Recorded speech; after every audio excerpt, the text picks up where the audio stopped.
South Africa is rolling out the red carpet. It is ready to host the leaders of the G20 Summit over the course of the next 2 days. However, a major G20 member nation, the United States of America, will be skipping the summit in Johannesburg. The ties have taken a bit of a nosedive since the American President Donald Trump, remember, had hosted the South African President Cyril Ramaphosa at the White House earlier this year. Now, Trump had opted to exclude the United States entirely from the summit back then, marking the first time in the group's 26-year history that a member state has not only avoided sending its head of the government, but has also refused to participate at any level. But a lot has happened in the last 24 hours. Just last night, the South African President Cyril Ramaphosa was all smiles when he announced that the United States is now rethinking its decision to boycott the upcoming summit, and that Washington now seems ready to participate in some shape or form at the G20 summit. We have received notice from the United States, a notice which we are still in discussions with them over, about a change of mind about participating in one shape, form or other in the summit.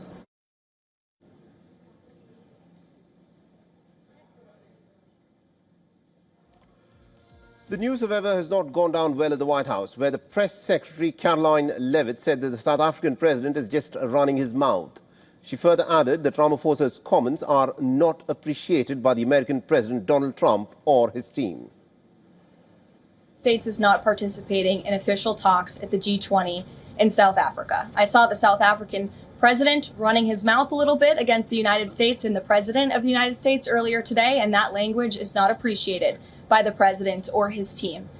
The ambassador or the representative of the embassy in South Africa is simply there to recognize that the United States will be the host of the G20. They are receiving that send-off at the end of the event. They are not there to participate in official talks, despite what the South African president is falsely claiming.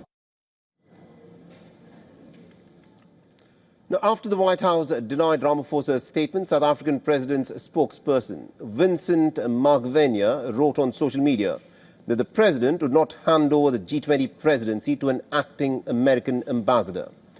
The tensions between the two men, remember, had come to a head at the Oval Office meeting in the month of May, when Cyril Ramaphosa had to endure a heated exchange with Donald Trump in front of the global cameras. Now, Donald Trump put out some videos claiming that the Afrikaner, that is the white minority community, are suffering human rights abuses in South Africa. Now, following this spat, Ramaphosa had said that he expects Donald Trump to attend the G20 summit in Johannesburg in November, despite the showdown that took place at the White House, adding that he doesn't want to pass on the baton to an empty chair. I want to hand over the presidency of the G20 to President Trump in November. And I said, he needs to be there. I don't want to hand over the presidency of the G20 to an empty chair. I want to hand it over to him sitting in that chair in November.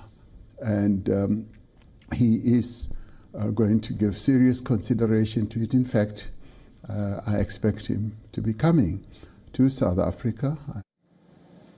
All right, so that was Cyril Ramaphosa earlier in the month of May this year. Now, to make sense of all of this, we're joined on this broadcast by our correspondents who are joining us live. Calden Ongmu is joining us from Johannesburg in South Africa, which, of course, remember, is the venue of the G20 Summit.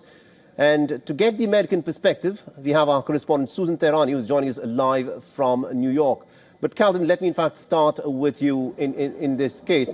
Give us a sense of what's actually, gone behind the scenes before Cyril Ramaphosa expressed some pretty clearly that he expected that the United States will take part in some form or another at the G20 summit, even though the American president had been pretty clear that he is not going to be there. Yes, Mohammed, if I can take you back to the earlier months of 2025, where South Africa and US, it started from there, from the start, U.S. President and South Africa has been at a go. It started from where President Donald Trump started accusing South Africa of white genocide in the country, which South Africa, many times, several times, they have said that there's nothing of that sort. And what U.S. is accusing South Africa is baseless and it is not factual. Then most of the experts in South Africa and even around the globe stated that the hatred, the Trump, the back and forth between Trump administration and South Africa could be because of the issue of the Israeli, the case against the Israelis at the ICC. So it emanated from there. But throughout the year, then came the tariff, where Trump has imposed 30% tariff on South Africa.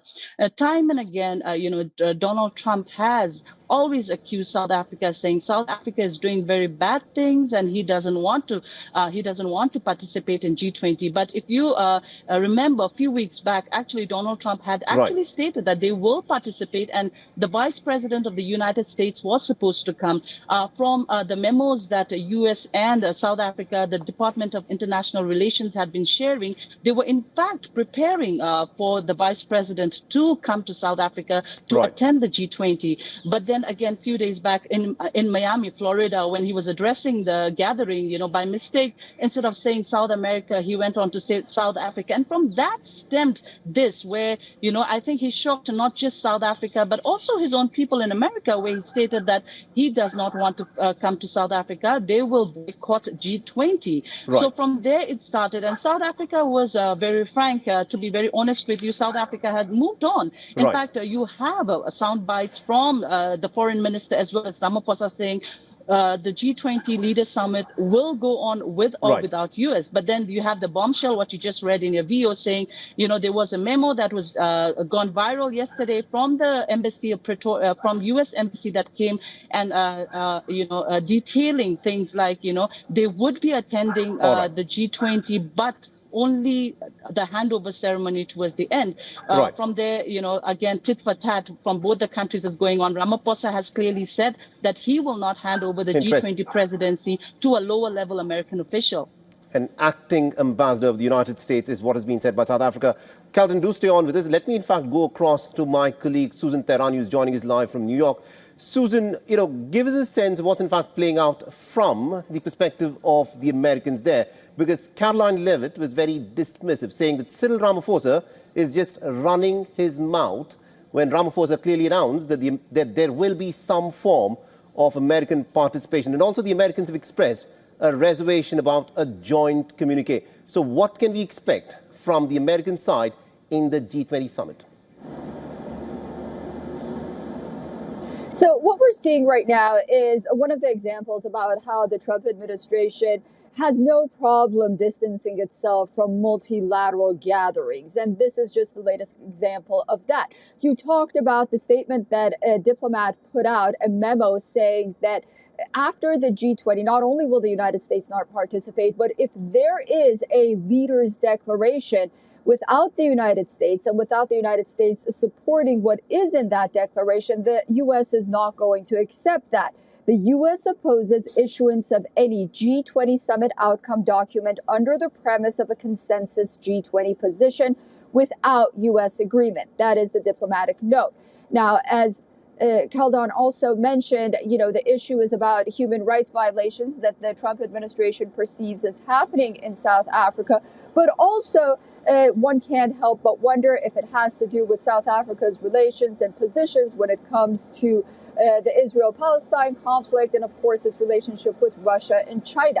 Nonetheless, it appears that the 2026 G20 summit is expected to not only take place in the United States, but on one of Trump's properties in Miami. It's going to be very interesting to watch out as to what actually plays out in the G20 summit that is happening in Johannesburg, and of course the next one that will happen in the United States of America. Thank you very much indeed to Kaldon Ongmo. But Susan, I request you to stay on with us because I want you to weigh in on another crucial development that is unfolding at this moment in the United States.